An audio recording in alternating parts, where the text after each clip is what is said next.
चलिए मैं आपसे एक प्रश्न पूछ रहा हूँ, बताइए मंदिर क्यों जाना चाहिए? या जो मंदिर में प्रसाद चढ़ता है क्या भगवान उसको खा लेते हैं, ग्रहण करते हैं? पहली चीज तो आपको प्रश्न दो है, दोनों हाँ लेकिन दो। जुड़े दोनों एक ही चीज से हैं, एक ही कड़ी है दोनों की। ऐसे बहुत लोग तर्क देते हैं कि हवा तो सब जगह है। हाँ सही बात तो है। हम हवा भरने हम दुकान पे क्यों जाते हैं जहाँ पे वो हवा भर देता है? वो दूसरी चीज है। अच्छा ठीक है, दूसरी चीज है। जैसे एक कहावत कही जाती है कि हर व्यापक सर्वत्र समाना, प्रेम से प्रकट हो में जाना। ये एक है रामचरितमानस में भी इसका उल्लेख है। भगवान हर जगह है। इससे पहले भी हम कई बार लोगों को बताते भी हैं कि मंदिर को एक सेंटर मानिए। सेंटर का मतलब जैसे विद्यालय नहीं जाते हैं। हाँ समझ रहे हैं। विद्यालय जाते हैं हम ज्ञान अर्जन करने, छोटे क्लास से बढ़ते क्रम में हम बड़े क्लास में पहुंचते हैं। हमारे ज्ञान का लेवल छोटा रहता है तो हमको छोटी चीज़ें समझ में नहीं आती, कठिन लगती हैं बहुत। जब हमारे ज्ञान का लेवल बढ़ता है तो हमें बहुत सूक्ष्म चीज़ें आराम से समझ में आने लगती हैं। ठीक उसी तरीके से यदि आपका ज्ञान का लेवल उस लेवल का पहुंच गया है, नहीं जाना चाहिए, कोई दिक्कत नहीं, अब मत जाइए, कोई नहीं मना नहीं किया। लेकिन जब भी अभी आप बहुत कुछ जान ही नहीं पाए, सृष्टि की संरचना,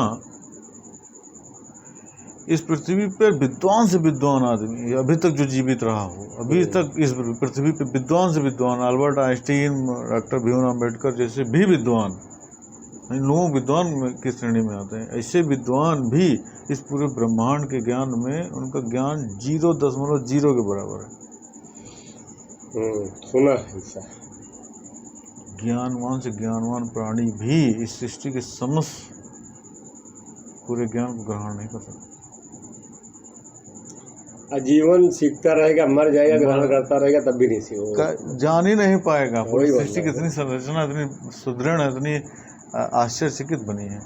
क्योंकि मनुष्य की कल्पना में ऐसी चीजें हैं, मनुष्य जिसकी कल्पना नहीं कर सकता वो भी प्रकृति में कहीं न कहीं है, गढ़ा जा चुका है।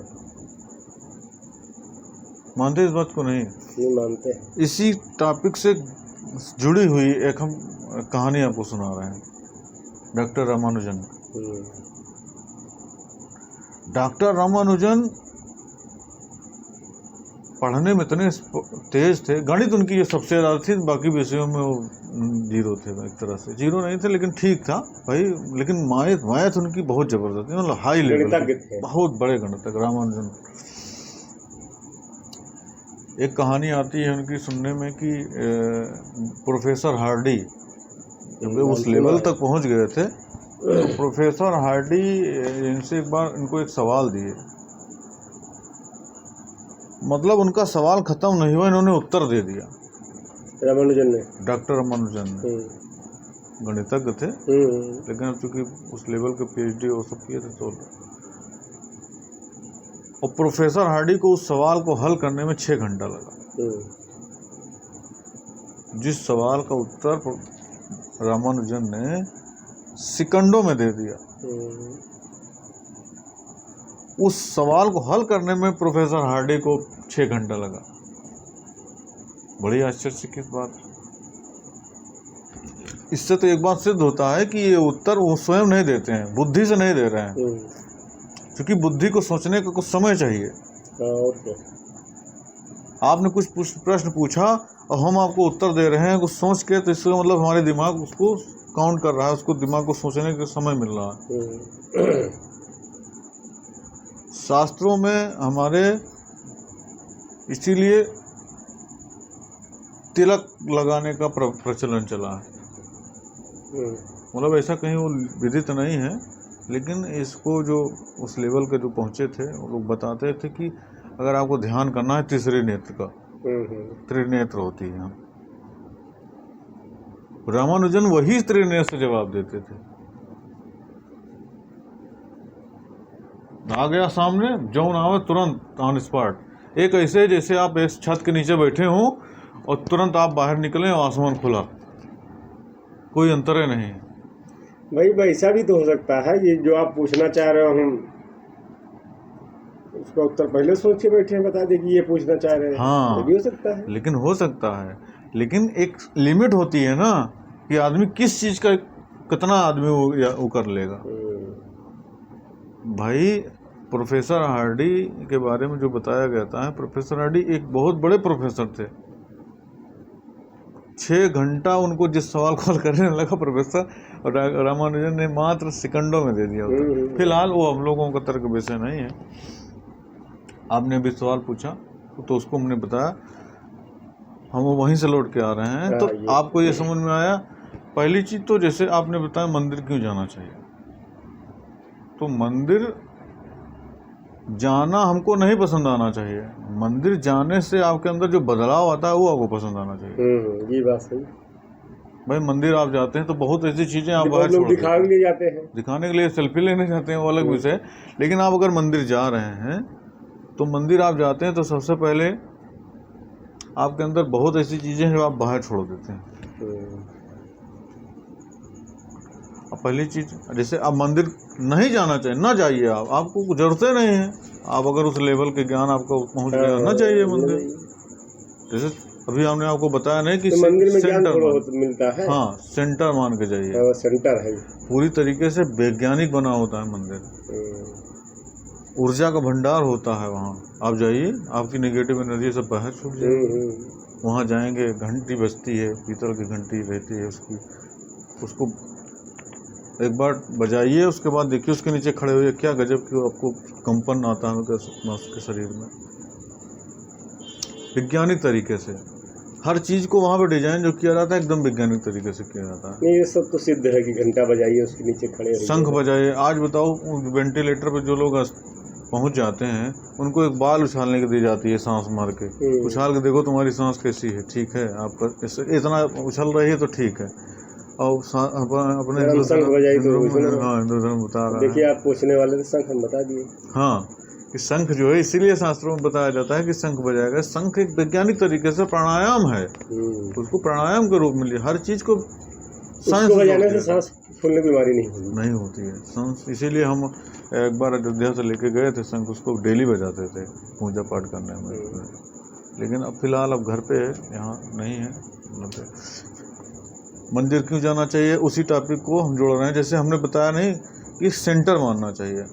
सेंटर मान के जैसे विद्यालय नहीं जाते हैं छोटे बच्चे, फिर बड़े हो गए, फिर उनको फिर जरूरत नहीं उस लेवल का पहुंच गए, तो उसी तरीके से आपको ज्ञान का लेवल नहीं है, आपको आत्मज्ञान नहीं है। आप जाइए मंदिर, वहाँ से आपको पॉजिटिव एनर्जी मिलेगी, आप वहाँ से बहुत कुछ जानेंगे, सीखेंगे, आत्मबल मिलेगा, फिर वो आपको फिर जाने की जरूरत नहीं, ना जाइए, कोई दिक्कत नहीं। फिर आप उसी का जुड़ा हुआ सवाल आपका है कि प्रसाद क्यों चढ़ाते हैं। भाई श्रद्धा है, भाव है। जैसे आप हमारे पिताजी हैं, आप हमारे लिए कुछ लाए खाने के लिए, आप ही खरीद के लाए, आप हमारे लिए लाए प्रेम से, और आप हमें जो खिला रहे हैं सपोज दैट, और हम उसमें से थोड़ा से आपको खिला दिए तो कितना मन गदगद हो जाता है आपका। सही हो जाता है कि नहीं। अरे जब पृथ्वी पर सब कुछ उसी की देन है, अगर थोड़ा सा हम भोग लगा दिए, ठीक है, नहीं खाता है। जैसे अभी किताब पढ़ते हैं आप, शब्द तो किताब में ही रह जाते हैं, स्थूल आपके दिमाग में कैसे आ जाता है। बहुत चीजें सब वैज्ञानिक ढंग से सब कुछ बनाई गई हैं। अगर कोई चीजें हैं, ये कहती नहीं है कि पृथ्वी से 4 अंगुल कोई चीज किसान बोता है तो 4 अंगुल किसका है, उसके बाद 4 अंगुल किसका है, उसके ऊपर का भाग किसका, उसके भाग किसका। तो ये सब सारी व्यवस्थाएं भगवान की बनाई हुई हैं, पूरे सृष्टि में सब कुछ वो है। इसमें कोई बहुत ज़्यादा दिमाग नहीं लगाना चाहिए। वही लाल बहादुर वाली शास्त्री वाली बात याद आती है हमें कि जहाँ बात आस्था की हो वहाँ तर्क काम नहीं करता, तर्क करना भी नहीं चाहिए। भाई आपको लग रहा है ना, आपको उस लेवल का ज्ञान है, आपको लग रहा है कि इसमें पेड़ में जीव नहीं है, पूजा पाठ इसका व्यर्थ है, लेकिन उससे पूछो जो आपका भगवान बन के बैठा है, आप ना मानो, क्या दिक्कत है? आपको मानने नहीं मानो, आपकी कोई जबरदस्ती थोड़े कह रहा है। हिंदू धर्म में तो सारी चीज़ों की पूजा होती है। आप जल की भी पूजा कर रहे हैं, पेड़ की भी पूजा कर रहे हैं, आप पहाड़ की पूजा कर रहे हैं, धरती मिट्टी की पूजा कर रहे हैं, हर चीज की पूजा कर रहे हैं भाई। दिक्कत उसको होती है जो इन सबको विपरीत है, इसको नहीं मानता। पूजा भी करते थे, वो सब व्यवसाय से भी जुड़ा था। हाँ, इसको व्यवसाय से भी जोड़ा गया, इसी से पूरा सिस्टम चलने लगा धीरे धीरे। लेकिन हाँ, हम आज भी उन पाखंडों के खिलाफ हैं, बस पाखंडवाद, अंधविश्वास के खिलाफ है। अंधविश्वास का मतलब जैसे बहुत ऐसी अंधविश्वासें हैं, ये करो वो करो, इन सबको जो है सिंपल तरीके से भाई भगवान के के सामने दीपक जलाओ, भगवान, हाँ, भगवान भाव के भूखे हैं ना। वह पूरी सृष्टि जब उन्हीं की बनाई हुई है, जब सब कुछ उन्हीं का बनाया हुआ है, तो उनको ये थोड़े नहीं कि स्पेशल आप जो है ये करेंगे, तो इसका मतलब तो ये हुआ ना कि आप उनको प्रलोभन दे रहे हैं। वही यही है, तो ये नहीं है ना, ये तो ईश्वर सर्वव्यापक है, तो सब देख रहा, सब जान रहा ना। हाँ, अब इसी टॉपिक को जोड़ते हुए हम सब ला रहे हैं कि रामानंद थे, रामानंद के दो चेला, तुलसीदास, कबीरदास, नाम सुने हैं? दोनों उन्हें चेले थे। और क्या, रामानंद के तो चेले थे, आप पढ़े नहीं क्या? ध्यान नहीं है। रामानंद के दो चेले थे, कबीरदास, तुलसीदास। अब विडम्बना देखिए, गुरु एक है लेकिन दोनों की मानसिकता देखिए अलग अलग है। एक निर्गुण मार्गी हो गए, एक सगुण मार्गी हो गए। कबीरदास निर्गुण मार्गी हो गए, वो भगवान को साकार रूप में नहीं मानते थे। एक हो गए सगुण मार्गी, जो हर चीज में भगवान को का रूप मानते थे। अच्छा, लेकिन भगवान राम के दोनों उपासक थे एक तरह से। अच्छा, बहुत लोग तर्क देते हैं कि नहीं, कबीरदास ने तो कभी भगवान का नाम कहीं उल्लेख नहीं किया है। तो एक उनका दोहा है, कोट करता हूँ, कौन सा दोहा है? दुल्हन गाओ मंगलचार, याद है? याद नहीं है लेकिन हाँ है। दुल्हन गाओ मंगलचार में हमरे घर आए राजा राम अवतार है। और तुलसीदास देखो, और तुलसीदास भी और कबीरदास भी, दोनों का ज्ञान का लेवल बहुत ऊंचा था। गुरु कबीरदास ने देखो कितनी अच्छी पुस्तकें लिखी हैं, सब बीजक। नहीं, कबीरदास की तो हमको समझ में आती है, कबीरदास बीजक, तुलसीदास की समझ में कम आती है। बीजक, साखी लिखे हैं ना, उसी पे तो रिसर्च कर रहे हैं आज के पीएचडी होल्डर, जो पीएचडी लोग कर रहे हैं उसी पे तो रिसर्च करते हैं। कबीर की बात हमको सही लगती है, लेकिन तुलसीदास से कम सही लगती है। तुलसीदास की क्या बात सही नहीं लगती हमको? हम तो ये जानते हिंदू समाज से पथ भ्रष्ट तुलसीदास नहीं। समस्या क्या है कि उसको तोड़ मरोड़ के बहुत, उसमें बहुत ऐसी चीजें जोड़ी गई, जैसे कुछ चौपाइयाँ ऐसी हैं जो विवाद उत्पन्न करती हैं। जैसे कि एक आठ बताओ। अरे है, अब याद नहीं है। अब से कई दिन ढोल गंवार शूद्र ये सब ताड़न के अधिकारी। ढोल गंवार, ताड़न का मतलब ताड़ा जाएगा, इनका मतलब देखा जाता है। ढोल गंवार शूद्र पशु नारी सकल ताड़ना के अधिकारी। यही है ना आपका दोहा?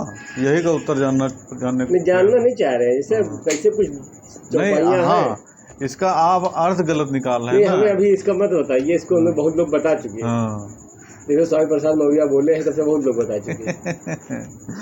फिलहाल ये उसमें नहीं है। हाँ, उस पे आइए। ताड़ना का अर्थ कई है, सकल ताड़ना के अधिकारी।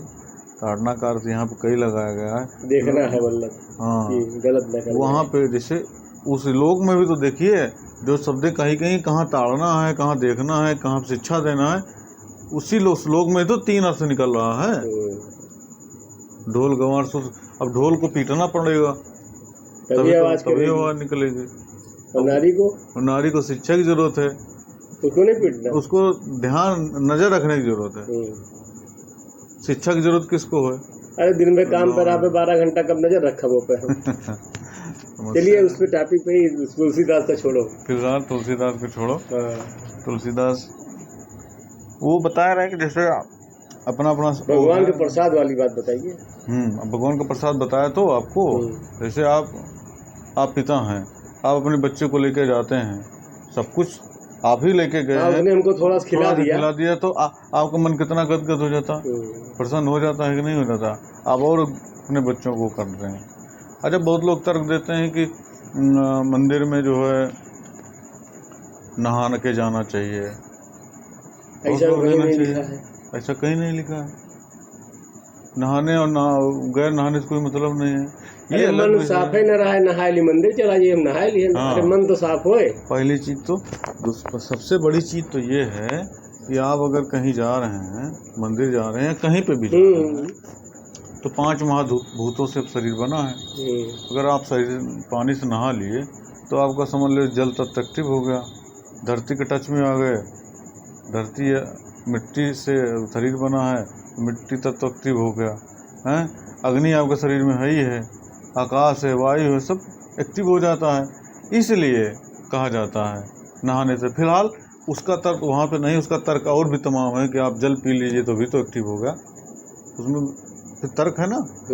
लेकिन अब ये है कि आपको लग रहा है, अगर आपके मन में अगर ऐसा कहीं पे है, कोई दिक्कत नहीं। अब देखो मंदिर नहीं जाते, हाँ, कोई मतलब नहीं। हमारा मन साफ है ही नहीं, मंदिर क्या करने जाए भाई। नहीं, आप जैसे आप एक चीज उस लेवल को पहुंच गए हैं, आपको मंदिर जाने की जरूरत नहीं है, जो भगवान हर जगह है। आप उस अपने आंखों से आप महसूस कर रहे हैं, फील कर रहे हैं। सबसे बड़ी बात यह है कि जैसे वो लोग कहते हैं ना कि पाप कर्म न करो, और पाप पुण्य का बहुत सूक्ष्म विश्लेषण है, और सूक्ष्म विश्लेषण है भाई। अगर ये आप पाप नहीं करेंगे तो आपको पूजा वूजा करने की कोई जरूरत है नहीं। हाँ, अगर आप किसी से बेईमानी न करें, किसी छल कपट न करें, झूठ मत बोलें, किसी के लिए ईर्ष्या दोष भाव न रखें, तमाम चीजें हैं। ये भी तो आपके पुण्य का उसमें आता है। सबसे बड़ा पूजा तो यही है। हाँ, और क्या। अब तो तुम दिन भर जो है करो, के बाद में कोई वो ना करो, लो, कोई मतलब नहीं है ये सब चीज़ों। फिलहाल ये सब तर्क का विषय नहीं है, तो यही है। मनचंगा तो कठौती में गंगा। हाँ, सीधी सी बात है। इसमें कोई वो लांग लपेट वाली बात नहीं है, इसमें बहुत ज़्यादा इसमें दिमाग लगाने की जरूरत नहीं है भाई। जिस चीज़ में जितना घुसेंगे उतनी जानकारी होती जाएगी, उसमें घुसते जाएंगे, सोचते जाएंगे। रजनीश ओशो ने एक बात कही थी कि जितना अध्ययन मैं करता चला गया, और रजनीश ओशो साहब क्या पढ़ा, कितना पढ़ा, कितनी पुस्तकें पढ़ ली हो गई होंगी, कितनी पुस्तकें, दिमाग था हाँ, कितना पढ़ा लिखा व्यक्ति, उनसे किसी भी विषय में बात कर लो। हम तो अभी पढ़ेंगे, 1 घंटे बाद भूल जाएंगे। किसी भी विषय में उनसे बात कर लो, कितना हर विषय पे, किसी भी धर्म के बारे में बात करो उनसे। गीता में बात करो, अष्टवक्र गीता पे बात करो, रामचरितमानस पे बात करो, वाल्मीकि रामायण पे बात करो, कुरान पे बात करो, बाइबल पे बात करो, किसी भी टॉपिक पे बात करो। उनको ज्ञान था ना तभी। अध्ययन, आप भी अपनी पुस्तकों का अध्ययन करना शुरू कर दें, उस लेवल में सब कुछ कर लें। बहुत पुस्तकों का अध्ययन, लेकिन हम भूल जाते हैं। अभी इस टाइम क्या बात हुई है, सुबह आधी बात याद रहेगी। धीरे धीरे अचानक क्षमता कम नहीं होती है, किसी की भी क्षमता कम नहीं होती इस पृथ्वी पे। नहीं, हमें क्षमता कम हो रही है। मनुष्य योनि में जो जन्म ले रहा है, उसमें देखो भिन्नता आपको मिलेगी। न रंग मिलेगा, न रूप मिलेगा, न विचार किसी का किसी से मिलेगा, सब एकदम भिन्न भिन्न होंगे। वहीं जानवर और भी कम तमाम कई भी जीव उसमें ले लीजिए, मनुष्य यूनिक छोड़ के, उसमें सब में भिन्नता, सब में समानता मिलेगी आपको, लगभग सब में समानता मिलेगी। मनुष्य में केवल नहीं समानता। तो ईश्वर की अद्वितीय संरचना है, कोई तुलना ही नहीं है। अभी जैसे उस दिन हमारी आपसे चर्चा हो रही थी कि प्रारब्ध को आप कह रहे थे कि हम नहीं मानते। प्रारब्ध ही तो होता है। अब देखो, जानवर को ले लो, जो पालतू जानवर होते हैं, जो खुले में दिन भर घूमते रहते हैं, ये उनका प्रारब्ध ही तो है। ये जैसे वो चीज है हमारा, वो तो हमारे पिताजी ने किया था हमारे लिए, रख गए, हम भोग रहे हैं उसको, तो उसमें हमारा प्रारब्ध कहाँ से आ गया। नहीं, आपका ही तो प्रारब्ध है। नहीं तो आपका अच्छा प्रारब्ध होता तो आप नहीं अमेरिका में जन्म लेते, आप नहीं स्विट्जरलैंड में जन्म लेते। तो हमारे पिताजी ने इकट्ठा किया, मान लो हम उसको खर्च कर रहे हैं। अरे नहीं, उससे सुख सुविधा ले रहे हैं। नहीं, उनका अपना प्रारब्ध था, वो भोग के गए भाई, वो उनका प्रारब्ध था, वो अपना भोगे। आप अपना प्रारब्ध, उनसे जो बचा हम, उनसे नहीं बचा, वो आपका अपना प्रारब्ध, वो हमारा हो गया। आप अपना प्रारब्ध लेके तो ऐसे घर में जन्म लिए, ऐसे माता पिता संबंध बने, उनके पुत्र बने आप। आपका अच्छा वो प्रारब्ध होता तो आप ना उसमें अच्छे परिवार में जन्म लेते, आप ना अच्छे माहौल में जन्म लेते, आप ना अच्छे डेवलप जगह पे। आप बताओ, भारत ही ऐसा देश है जहाँ पे सारी रीतियाँ पाई जाती हैं, और किसी देश में ऐसा नहीं है किसी देश में ऐसा ना। जानवर ले कोई जानवर पालतू रहते हैं, आप बढ़िया से उसको सेवा करते हैं, उनको खिलाते पिलाते हैं, उनका दूध निकालते हैं, उनसे बैल रहते थे तो बैल से काम लेते थे, कुत्ता पालते हैं, कुत्ते की सेवा करते हैं।